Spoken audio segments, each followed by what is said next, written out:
in this lecture I'll be teaching you about the molecular orbital theory or MOT.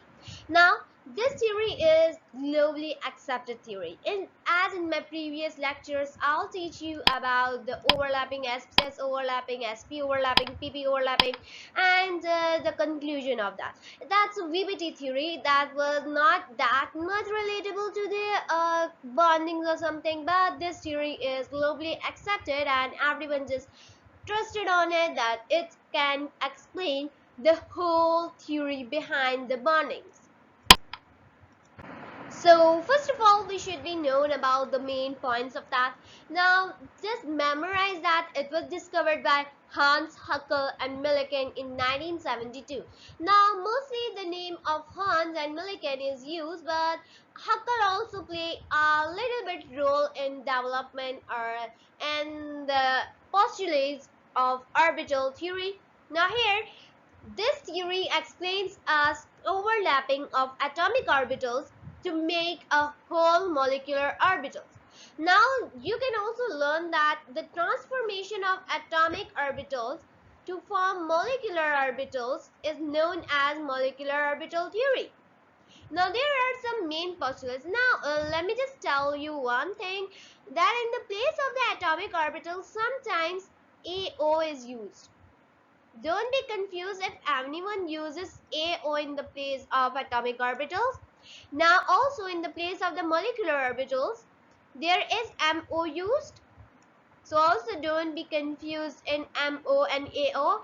AO is total about a singular atom, while the molecule consists of many atoms. So just make it differentiate or make it clear in your mind. Now there are some main postulates of that. First of all, atomic orbital of similar energy linearly combined. Like if two atoms have a linear formation, like both of the dumbbells are in the X form, so it will be considered as of similar energy, or we can say that similar orientation. The combination of two atomic orbitals, now here the word AO is used as I told you, gives two molecular orbital MO. One of them has lower energy and one of them has higher energy. Now when we'll discuss about the examples, you will be clear about this one point. So don't be confused. Just watch my another video about the examples or the diagram representation.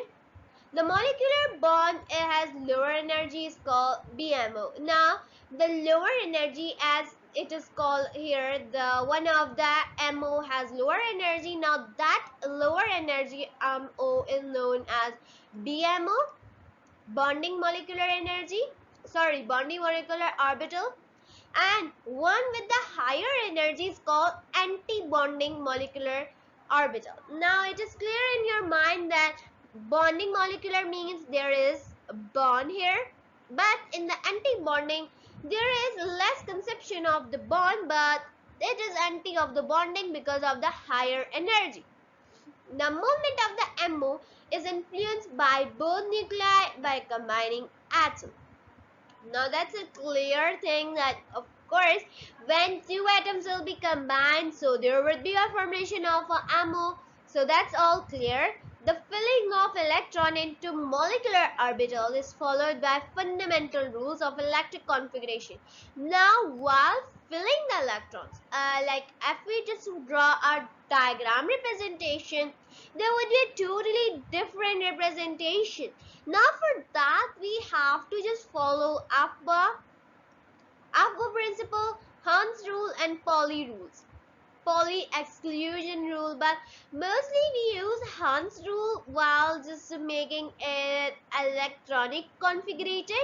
So mostly Hans rule are used, and we know that I have told you in the previous lectures about Hans rules. I'll just give the description or link of that video in the description, so just watch if you're not clear about Hans rule.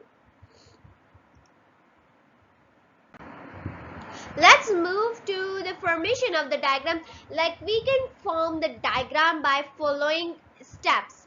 First of all is destructive overlapping. Now that is called linear combination of atomic orbital, as it has the same, we can say that orientation.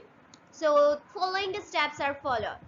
Destructive overlapping means when there are two types of overlapping. We should be clear, we will be clear about that in upcoming videos, but let me just give you like a calm intro of that. Now here the destructive overlapping means the overlapping which has less energy, means the destructive overlapping is like that, and constructive overlapping is like that. Don't just feel like it's like what this is. It's nothing, it's just the representation. I'm just telling you about the destructive and constructive overlapping. So this is called the destructive overlapping, with less energy, more bonding. But here this is called the constructive overlapping. So after that, after making constructive and destructive overlapping, we will follow the bond order. Now we will just fill it up. After that, we will subtract BMO. Here it is called the BMO.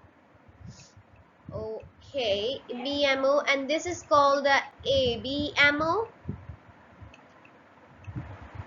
So we'll minus the BMO with ABMO, we'll just get the energy of that, or how many orbitals will be formed. After that, we'll find that energy levels of the BMO and ABMO. So after that, energy levels, we'll just do that in upcoming videos. After that, we'll discuss about the magnetivity of that.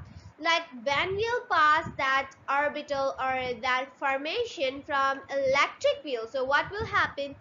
That depends on these magnetic characteristics. Now there are two types of characteristics, paramagnetic and diamagnetic. Now if that bond is attracted towards the magnetic field, it means there is paramagnetic attraction. If there is no attraction, it is diamagnetic or repulsive forces. And that's all about today's lecture. Thank you. I'll just give all the links in the description. So if you're not clear about a single topic, you can just go there and clear your concepts. Thank you for watching.